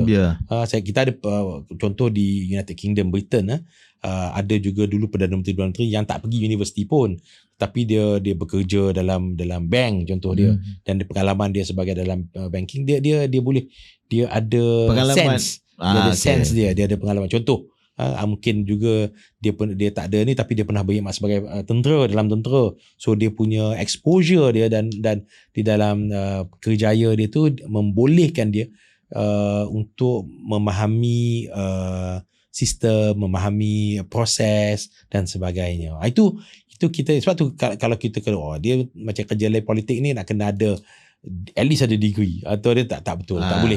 Kita tak boleh nak letakkan, kerana kelayakan dia menjadi orang politik ni tak ada kelayakan apa pun tak apa, asalkan dia mempunyai keupayaan untuk berkhidmat dan untuk memberi idea. Asalkan dia dapat undi lebih daripada lawan dia. Dia boleh masuk, dia jadi ahli dewan kalau dia menang pilihan raya. Itu syarat dia. Kalau dia ada degree berjela ke, professional chartered accountant, tapi bertanding pilihan raya Benggala. Ya, betul, kan? betul. Tak ada lah, itu tak layak lah. Maknanya pengundi kawasan dia tak terima dia lah. Tak terima dia. Dia gagal, dia mungkin bijak dalam akademik, tapi dia kurang bijak dalam membeli jiwa pengundi dia. Membeli jiwa. Membeli jiwa. Okay, Datuk Seri, sebagai bekas Exco Kerajaan Negeri Dua Penggal, jika Perak mahu menjadi negeri contoh lah menjelang 2030 mengikut plan Perak Sejahtera lah, apakah budaya politik yang mesti dibina daripada sekarang untuk jadi asas kepada kita nak bergerak ke arah itu? Satu, saya percaya bahawa Perak ini, Perak Sejahtera 2030 yang gagasan yang dibawa oleh Yang Amat Berhormat Menteri Besar Datuk Seri Syarani, dia ni sebenarnya kesinambungan daripada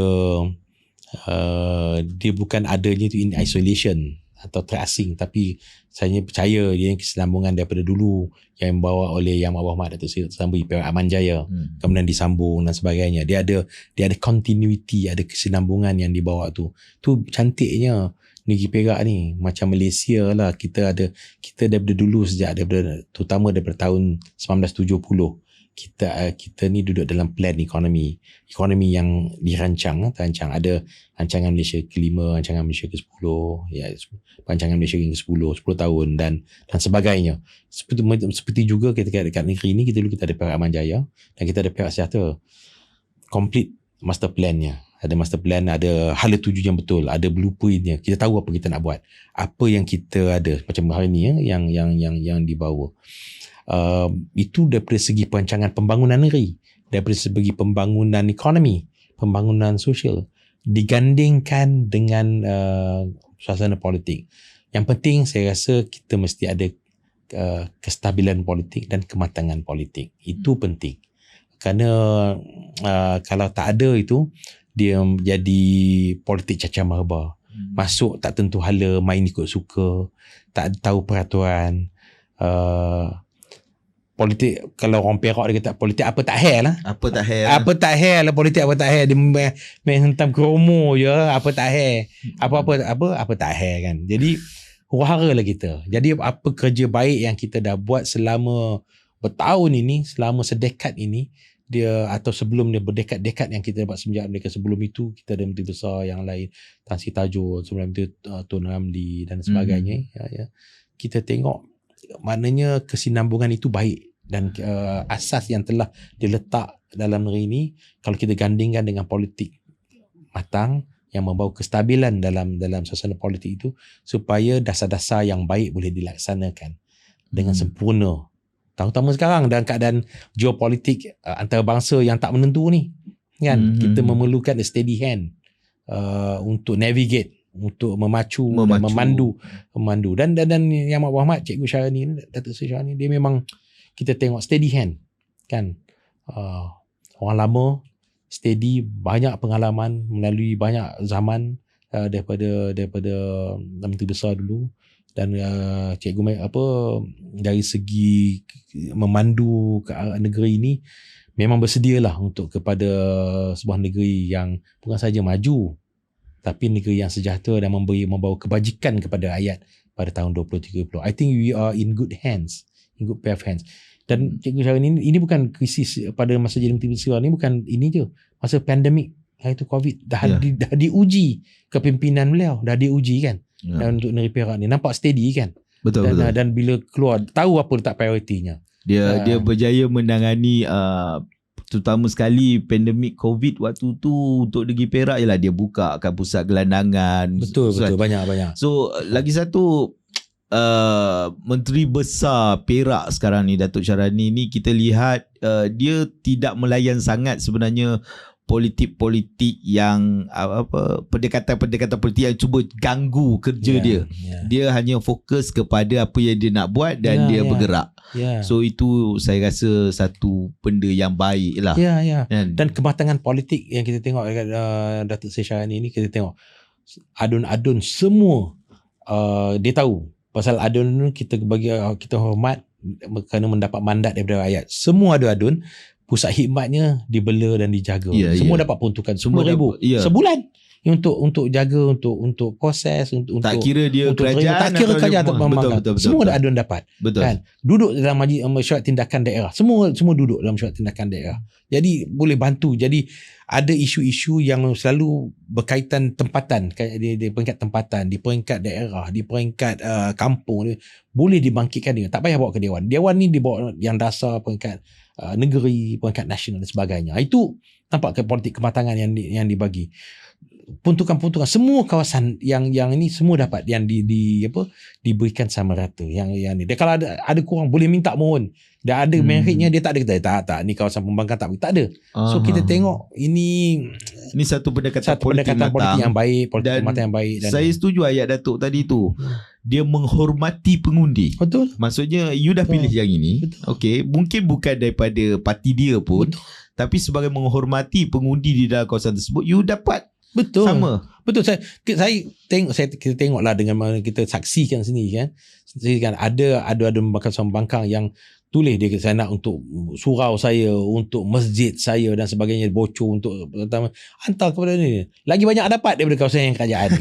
Ada kan. Bukan zaman ini je, masa zaman Datuk Seri saya ingat lagi kawasan banjir, saya ingat lagi. Betul. Saya ada masa tu adun Kemunting, sebelah saya adun Aulong dapat banyak lagi daripada yang waktu tu di peringkat negeri sebagai pembangkang untuk bantu, tapi tak ada kira. Itu proses kematangan ini. Saya ingat berterusan. Sebab kita bantu kepada yang layak, bukan kepada parti. Yang memerlukan. Itu saya ingat baguslah. So Datuk Seri, sebelum kita berakhir ni, saya ada dua lagi soalan yang ringkas lah kepada Datuk Seri sebagai speaker. Yang pertama sekali, setelah 6 tahun Datuk Seri sebagai speaker, mungkin pada satu hari Datuk Seri akan meninggalkan kursi tersebut. Apa legasi yang Datuk Seri nak tinggalkan kepada sebagai yang di-Pertua Dewan Negeri Perak ni, kepada institusi Dewan tu sendiri? Saya institusi Dewan ni selain daripada yang itulah nak buat, kita jalankan kerja-kerja yang memang hakiki dalam Dewan, macam kita buat undang-undang dan sebagainya.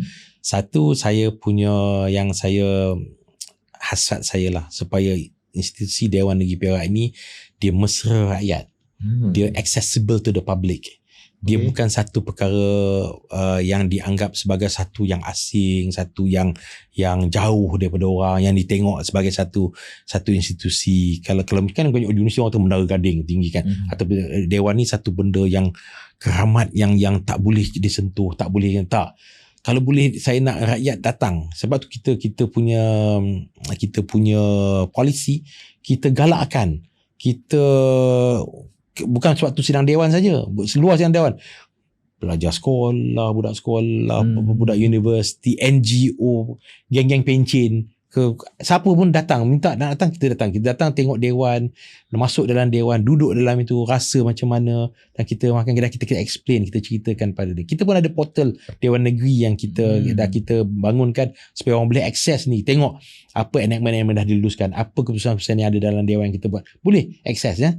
Undang-undang tubuh dalam semua ada dalam portal Dewan Negeri, gambar-gambar dalam aktiviti-aktiviti Dewan Negeri. Yang tu yang saya ni, supaya ianya menjadi satu institusi yang bukan orang tengok Dewan Negeri jauh, dia satu yang ni, tak, dia accessible.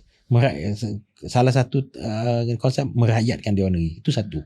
Nombor dua ialah peranan-peranan adun ini, ahli Dewan Negeri ini, macam saya kata, experience-nya, ilmunya, yang tak semua duduk dalam jadi exco. 10 orang je exco pun, campur Menteri Besar seorang sebelah kan. Tapi yang lain ni, kita ahli Dewan semua 59 tolak 10, 49 tolak satu lagi, 48.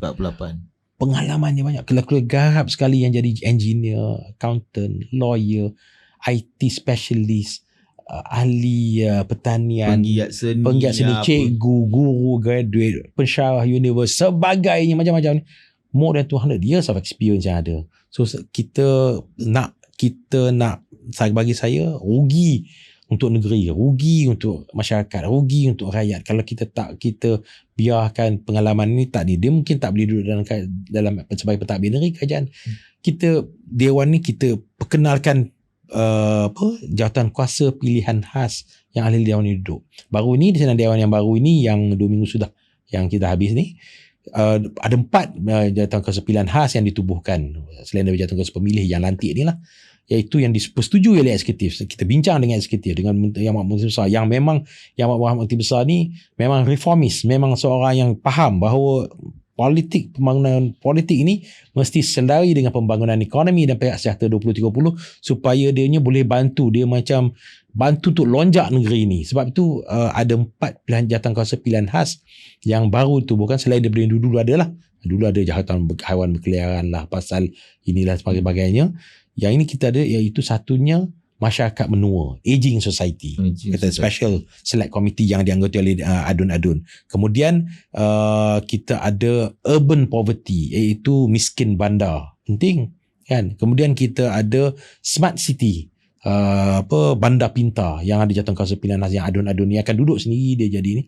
Kemudian kita ada satu lagi ialah food security makanan yang cukup penting. Dalam dia akan ada jawatan kuasa pilihan khas ini, dan ada-ada ni dia boleh panggil exco pun, dia boleh panggil ketua jabatan pun, dia boleh dia dengar, dan dia boleh bagi cadangan-cadangan, pandangan-pandangan, panduan dan sebagainya supaya boleh menambahkan lagi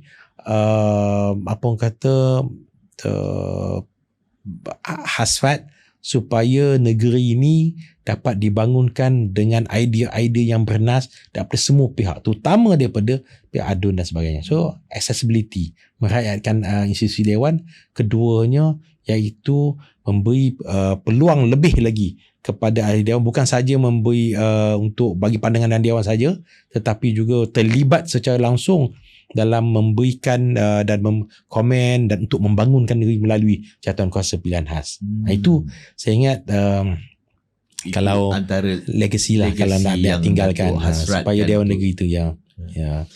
Baiklah Datuk, kita sampai ke hujung. So yang terakhirnya, sebagai dalam sesi kita ini, saya melihat Datuk dengan segala pengalaman, kebolehan, pencapaian, pengetahuan, saya rasa secara peribadi, you rasa lah Datuk masih lagi boleh memberi khidmat yang baik kepada masyarakat. Khidmat Datuk, pengetahuan tu semua masih kita perlukan. Sekiranya pucuk pimpinan Ni soalan bunuh diri ni. Tidak, saya hanya bertanya, sekiranya pucuk pimpinan memberi ruang dan peluang ataupun ingin Datuk kembali ke lapangan, adakah Datuk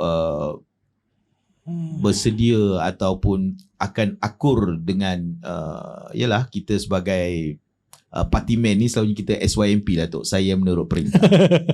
Macam mana Datuk? Saya balik kepada bidalan saya yang awal tadilah, benih yang baik jatuh ke laut menjadi pulau, dicampak ke darat menjadi gunung, dilontar ke langit menjadi bintang. Saya ni okey je mana-mana pun. As a party man. As sebagai seorang yang saya berumur dekat 60 dah. Muda gitu. Saya 58, I'm 58 this year. Kan, saya dekat 60 dah. Anak-anak pun dah habis belajar dah semua dah kerja dah. Alhamdulillah kan. Jadi saya I'm okay lah. Kan. Saya yalah, itulah dia punya ni. I will try to make myself useful lah.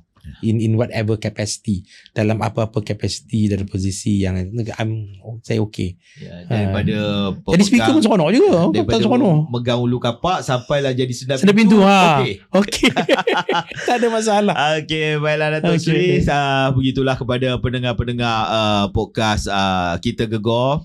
Saya bagi pihak produksi mengucapkan ribuan terima kasih kepada Yang Berhormat Datuk Sri Muhammad Zahir Datuk Abdul Khalid di atas kesudian Datuk meluangkan masa dan berkongsi dengan pendengar-pendengar sekalian tentang pengalaman zaman kanak-kanak, aspirasi, tentang fungsi dewan, tentang pencapaian-pencapaian Perak tadi. Sebenarnya ada banyak yang kita kongsikan tadi kalau kita dengar dan perhalusi satu persatu. Jadi salah dan silap sepanjang sesi ini saya minta maaf. Mungkin ada terkasar bahasa semua, dan kepada pendengar semua kita jumpa lagi di sesi yang lain. Terima kasih dan Assalamualaikum warahmatullahi wabarakatuh. Lambai kepada audiens kita tu. Alright.